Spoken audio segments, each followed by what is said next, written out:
कि मखलूक को जब आप खुश कर सकेंगे, बेसहारा लोगों के काम आ सकेंगे, तो ना सिर्फ दुनिया संवरती है, आखिरत भी संवरती है। स्वीट होम, अल हुदा स्वीट होम जो है वो ऐसे ही बेसहारा बच्चों का एक सहारा है। एक छत उन्हें प्रोवाइड की है, तालीम, सेहत, खाने पीने की सहूलतें दी गई हैं। तो डॉक्टर नवीद इकबाल साहब से जानते हैं कि ये आज के इस मादा परस्त दौर में हर कोई तो पैसा कमाने में लगा हुआ है, आप इस तरफ कैसे आए? डॉक्टर साहब, सवाल आपने सुन लिया जी, तो फरमाइएगा। बेसिकली मेरे दिल में एक जज्बा शुरू से था कि मैं किसी एक यतीम बच्चे की कफ़ालत करूं। कुरान हदीस में इस वजह से बड़ी तरगीब आई है। वो जज्बा मेरे था काफ़ी सालों से, आहिस्ता आहिस्ता वो मैच्योर हुआ और अल्लाह पाक ने बस मुझसे काम लेना था। तो उसी जज्बे के तहत मैंने ये अल हुदा स्वीट होम कायम किया जी। और इसमें जैसे आपने बताया कि यतीम जो बच्चे हैं उनके मुकम्मल A to Z तमाम ज़िंदगी की जो सहूलियात हैं उन्हें फ़राहम की जाती हैं। और इसी मिशन को लेके हम चल रहे हैं। इस वक्त हमारे पास 40 बच्चे हैं और हम 100 पे जा रहे हैं इंशाल्लाह अल्लाह की मदद के साथ। और इसी एतबार से आप इधर तशरीफ़ लाएँ और आपको भी विज़िट भी कराते हैं कि क्या क्या उनके बच्चे कौन से हैं, उनकी रिहाइश कैसी है और क्या क्या उनको फैसिलिटीज़ दी जाती हैं। तो डॉक्टर साहब ये बताइए कि उनके लिए वसाइल कहाँ से आते हैं? रहाइश तो इस कैंपस के अंदर ही चले, उनके आपने हॉस्टल बना दिए, फिर इतने लोगों को खाना खिलाना, उनकी तालीम भी चलें, आपका स्कूल है, कॉलेज है, फ्री कर देते होंगे, लेकिन बहुत से लोगों को खाना खिलाना, उनकी निगहदाश्त के लिए स्टाफ रखना काफ़ी मुश्किल काम होता है। हाँ बिल्कुल ऐसा ही है। लेकिन जैसे कि ये हमारी एक ऑर्गेनाइजेशन है, इसमें 1100 स्टूडेंट्स हैं, कोई 60-70 का स्टाफ है। एक वसाइल का एक मरबूत हमारे पास निज़ाम है ऑलरेडी से, उसमें हमने इसको साथ अटैच कर दिया।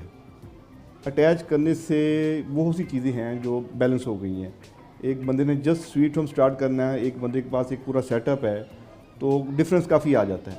लेकिन इसके बावजूद जब मैंने स्टार्टअप लिया था मेरा माइंड बिल्कुल क्लियर था। जैसे आपके इल्म है कि मेरी जो पोस्ट डॉक्टरेट है इस्लामिक स्टडीज़ में है, मेरा माइंड बिल्कुल क्लियर था कि मैं क्या काम करने लगा हूँ, इसका मकसद क्या है और कैसे मेरी गैबी इमदाद होगी। वो दिन है और आज का दिन है, मुझे किसी किस्म की अल्हम्दुलिल्लाह कोई प्रॉब्लम नहीं हुई। हमारे स्कूल के जो स्टूडेंट्स हैं 1100, जो स्टाफ है, जो कनेक्टेड लोग हैं, यही अल्हम्दुलिल्लाह हमारी एक बड़ी स्ट्रेंथ है। और उसके अलावा भी बहुत से लोग हैं जो आगे आए हैं जिन्होंने हमारी हेल्प की है और अभी भी कर रहे हैं। एक ये भी तो है ना कि हमारे यहाँ एक फ़ंड कलेक्शन का एक ज़रिया बना लिया जाता है इन चीज़ों को, और वो फंड्स उन पे लगते कम होते हैं और वो कोई अखराजात के नाम पे, कुछ सैलरी के नाम पे, तब बस वो अपने आप पे लगा लिए जाते हैं। बहुत से ऐसा हमने देखा है कि बड़ी बड़ी NGOs पैसा आया और वो उनकी लाखों रुपए में अपनी तनख्वाहें होती हैं और अखराजात जाली बिल्स बन जाते हैं। तो कुछ अच्छा नहीं लगता आपसे ये कहना।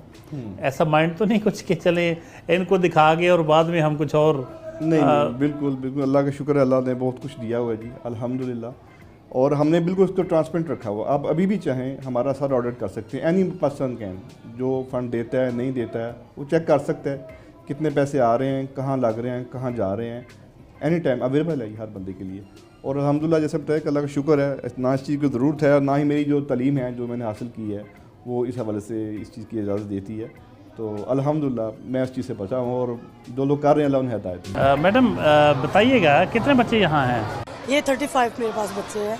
इनमें से एक छोटा है, वो हमारे उधर घर है, उससे छोटा ये वाला है। बाकी माशाल्लाह सभी मम्मा कहते हैं और सब में फीलिंग बच्चों वाली, वो जो अपनी माँ में होती है वो वाली फीलिंग, वो वाली। और वो आप इनके फेस से भी नोट कर सकते हैं, वो मुस्कुरा। भाई आपको प्यार मिलता है, खाना पीना मिलता है, तालीम भी मिलती है, और घर भी है जहाँ आप रहते हैं। वाह, ये बच्चों के जो हॉस्टल्स हैं, बॉयज़ का अलग है, गर्ल्स का अलग है। आइए आपको दिखाते हैं। आज तो शकीर जी रिहाइश का इंतज़ाम है, ज़बरदस्त। और ये इनकी कबर्ड्स वगैरह हैं और TV वगैरह भी इनको लगा के दिया हुआ है। बहुत अच्छा इंतज़ाम है जी। 6 बच्चे एक कमरे में हैं और उनकी बिस्तर बहुत अच्छे तरीके से लगे हुए हैं, तो महसूस होता है कि बड़े एक खूबसूरत इंसानी हमदर्दी वाले जज्बे के तहत ये प्रोजेक्ट इनका जारी है। डॉक्टर साहब, हमने एक भाईचारा बैंक भी बनाया हुआ है, ये भी एक सोशल सर्विस है। इसमें हमारे जो स्टूडेंट्स हैं यहाँ के, वो अपने कंट्रीब्यूट करते हैं और इन बच्चों में ही वो हम तकसीम कर देते हैं जो मुस्तहिक होते हैं। आइए आपको दिखा, ये जी भाईचारा बैंक है। इसमें तमाम जो कंट्रीब्यूशंस हैं, 1100 जो स्टूडेंट्स हैं, हर किस्म की डोनेशन करता है और इन्हीं में तकसीम कर देते हैं। और अगर इनमें से कोई डिज़र्विंग ना हो, लेने वाला हो, तो हम बाहर दे देते हैं। ये भी हमारे तो आपको बाकायदा वो करते हैं बच्चे?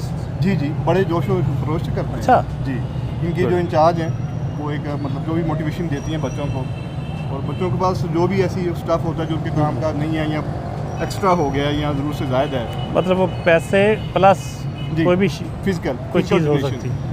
इसमें बैग भी हैं, यूनिफॉर्म भी हैं, कपड़े हैं, जूतियाँ हैं और किताबें भी हो सकती हैं? बिल्कुल, पुरानी किताबें, जी बिल्कुल, किताबें नेक्स्ट ईयर में जो जा रही। सही, बड़ा खूबसूरत आइडिया है जी।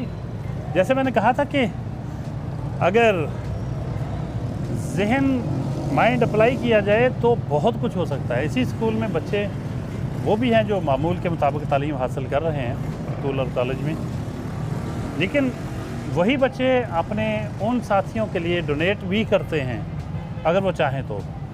वो रकम भी हो सकती है, वो किताबें भी हो सकती हैं, वो कोई भी यूनिफॉर्म हो सकती है, कपड़े हो सकते हैं, कुछ भी इस्तेमाल की चीज़ें हो सकती हैं। डॉक्टर साहब, ये हमने एक मस्जिद भी बनाई है जी, और ये पब्लिक के लिए भी हमने खोल दी है, रिसेंटली हमने बनाई है। इसमें स्वीट होम के बच्चे भी नमाज़ पढ़ते हैं।